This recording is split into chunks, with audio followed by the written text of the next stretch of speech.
Hey everybody, thanks for coming back to Disturbing Creations, and today we're going to do a little bit of off-roading vehicle stuff. Yeah, that's right, we're going to work on dirt bikes. I know we do a lot of clean up pretty things like wrapping, but sometimes we just gotta get dirty. So let's get one of these bad machines right now, and let's get to working. Told me he wanted me to change this piece right here, which is I need to change the piston, the cylinder, the head. This top piece is okay, but we're going to have to start taking the bike apart a little bit so we can get down in here and see what's going on. So first thing I would do is I'm going to disconnect this wire from the coil and the spark plug. I'm going to then, this looks like a 5/8, this NGK. I'm going to take this off of here. And then you see these, I think they're 12s. There's 1, 2, 3, and one right here full of mud on the other side. I'm going to have to clean that up and take this off so we can get down to this cylinder. So hopefully we can just add the cylinder, the new piston, the rings, and throw everything else back in and kick this baby over. But we're going to see. So right here underneath, there's 2 10s, and I'm going to, these are for the exhaust. We have to take these off to get the, I'm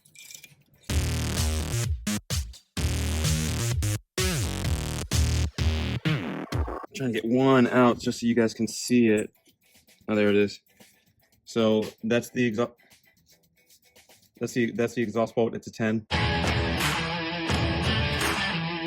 So now we have the exhaust detached from the cylinder, and I can go ahead and start to get the bolts up above. So now we're going to be working on the cylinder bolts. They're 4 10s. So first you want to just crack all of them. You know, I already cracked them, but you don't want to crack one and then take it all the way out and not crack the rest, because you relieve pressure on this one side, and they have to be torqued to, you know, crossways. So you should loosen them all up, and then you can just take them off. You know, I mean, you do what you want, but that's a tip. I've been doing this a long time, so that's just a tip. So let's get them loose, and then we could probably just take them out by hand. There's one. So you see the nuts? 10.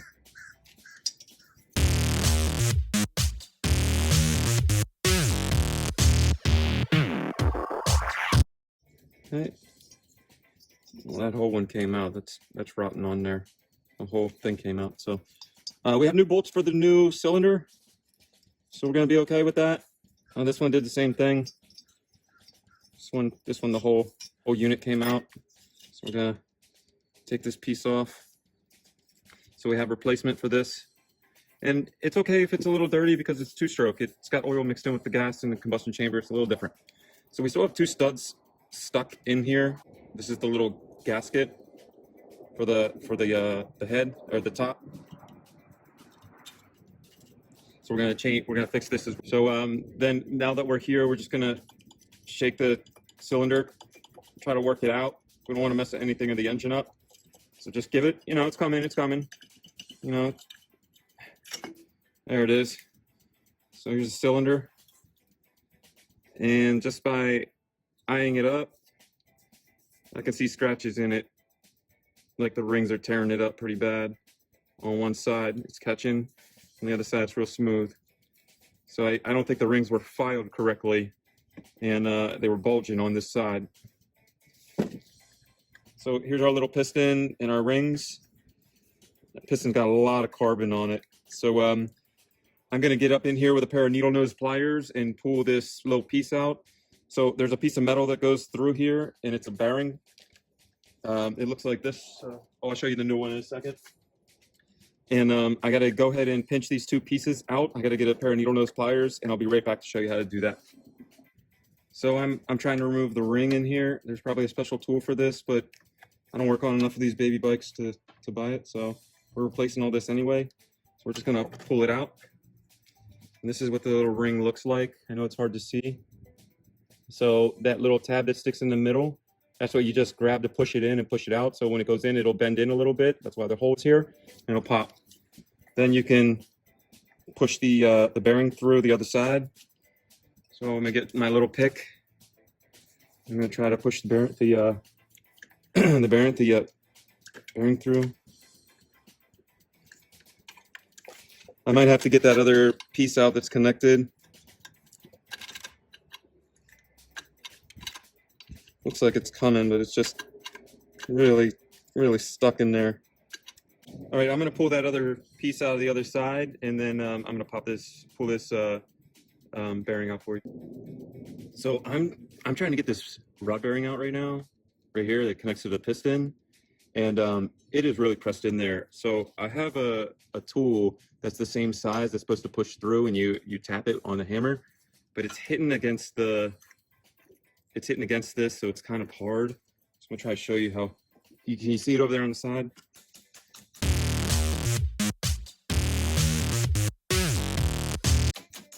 And there it is. I'm gonna take our tool out, and here's the piston. So I guess my cousin was right. It's kind of scratched up all over the side. I don't think that's enough damage to make it not run correctly, but this ring keeps getting stuck. See, this ring won't push in. It keeps getting stuck. I feel like there's dirt under the ring, and it's pushing it out, and it's grabbing on the side of the cylinder, you know, because this one works fine. You see this one? This one squeezes in, this one works fine, and this one will not, it won't relieve itself right here. See how this one relieves itself? This one won't relieve itself down, it's just biting. So I think there's either the ring was put on wrong, or there's just so much filth down in there that it can't get it to come back. So, I mean, see the little nick right here? And it won't allow the ring to go back in. Now you see the ring works because the piston has a dink in it right here. Look really close. You see how it goes down? It won't let the ring go this way or this way. So when the ring moves, you know, it'll squeeze, but then if this lip goes over, it won't allow it. So that's what happened. This one's supposed to be in this one. See the ding? It's supposed to stay right there and not travel between that. And then this one's supposed to travel between this one. And it wasn't. It was knocked all the way back. So we're gonna go ahead and take the actual bearing out right here, the rod bearing, top rod bearing. We have a new one to replace it. Then we have the pin, and what happens is the pin goes over the bearing and it can spin. You know, it's got to move just a little bit so that you see how this moves. So when it goes in and out, it has to be able to get the right angle. It can't go in and out all at one place. It has to be able to maneuver itself a little bit. So now that we got it out, we're going to go ahead and put it back together and see what happens. So let's get the new kit. So here's the new kit. I'm going to clean up the thing real quick so you can see the new kit, and I'm going to pull it out. So I just put one of the rings inside here just so I can get a feel of if it needs to be shaved or not. And the ring gap looks just perfect. It's just about 1 millimeter, not even. It's a hairline. I can barely see through it. It looks like the company did a really good job when they set it. So I took one of these rings and I placed it on top and I pinched it in. But you can't just put it in there with your fingers because it might be off a little bit. So you got to take the piston and put it in upside down and kind of push it in there a little bit like this. Then you stick the feeler gauge in and see how much of a gap that you have to see if you need to scrape any of the ring off. And they both came up fine. They both look fine. So I'm going to go ahead and put the rings on the piston. So we're gonna pop the ring over the piston here. Okay, there's the nick for the little one, and here's the nick for the top one. So I'm going to go ahead and pop this top ring on. Make sure it seats correctly.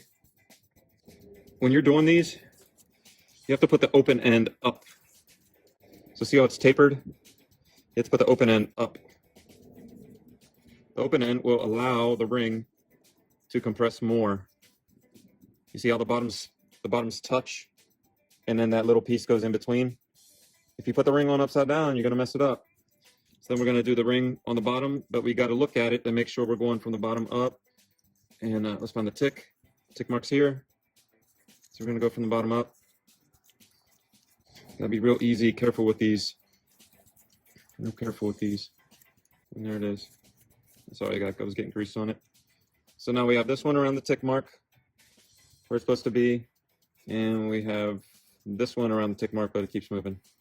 Man, I don't like these at all. Okay, so the piston's on. Piston's on. We're gonna get our new bearing, right? And it goes right in here. And I'm just gonna grab a wee little tiny bit of wheel bearing grease and put it on there.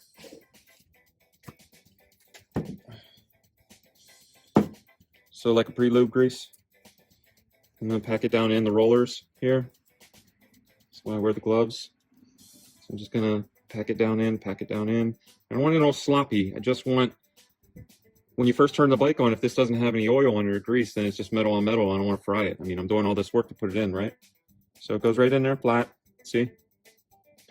Then we'll take the piston, and it goes right on top.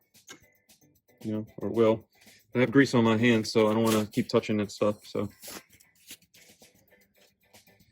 right. So then we got to find our pin. I mean, and it's brand new. So like I said, it'll go through here. Remember, but we have to have this on. You know. So we're gonna put it in, line it up, push this through.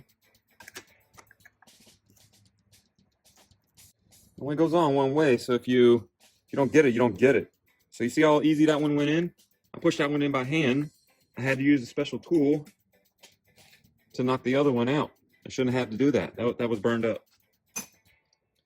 Okay, so now that this is in, we have to put the two clips in to make sure it locks in place.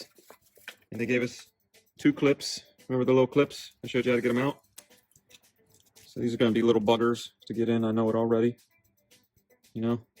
So we're going to grab our needle nose. And we're just going to grab it right there. And try to push it in.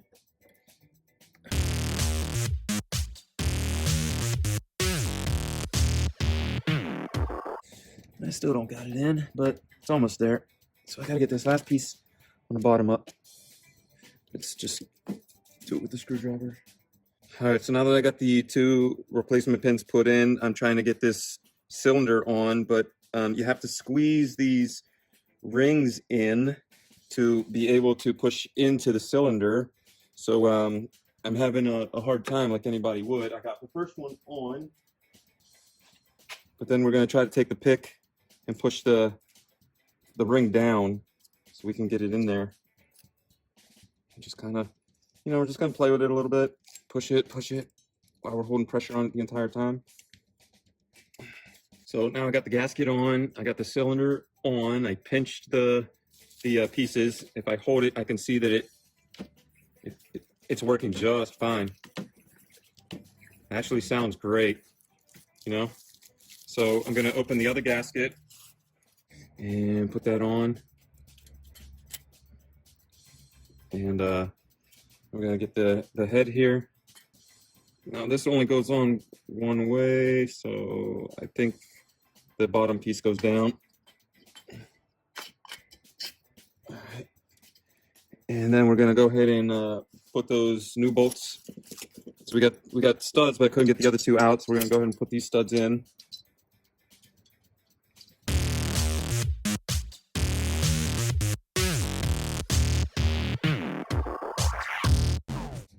I'm gonna try to get them as far as I can with my hand, and then I'll put one of these toppers on it, and these nuts, you know, and just screw it all the way down so it can't go anymore, and then keep turning the stud in.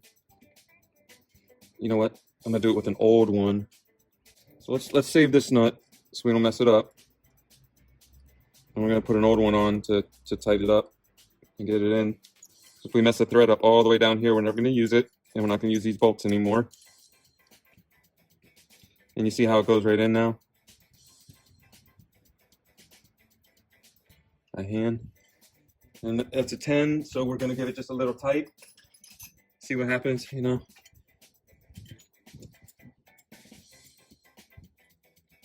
I don't want to get too crazy because then I can't get this nut back off. All right, so when we tighten this nut up, it's going to tighten these studs down as well. But I like to get them very close to where they're supposed to be, because a lot of this stuff is aluminum. I don't want to crack this new stuff, you know what I mean? So, plus it's my nephew's bike, so I don't want to hear his little butt crying if I mess his bike up. I can't afford to buy him a new one, so we got to do with this old stuff, fix it.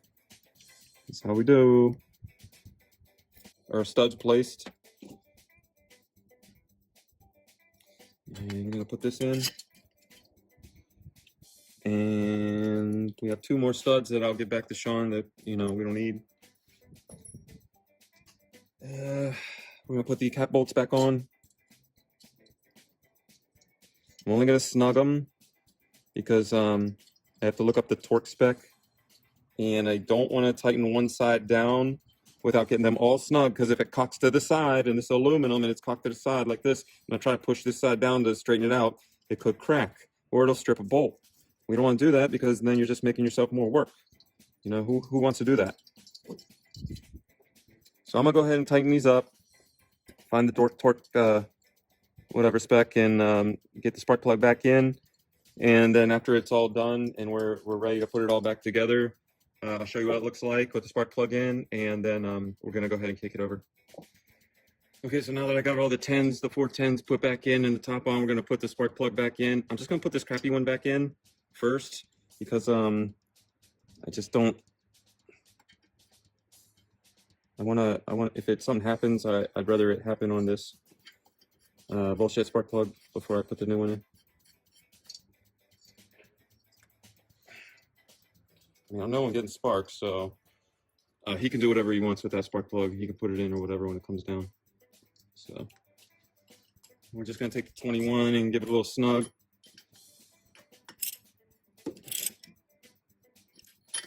I'm gonna put the coil on, whatever it is. There, and listen. And there it is, we got compression.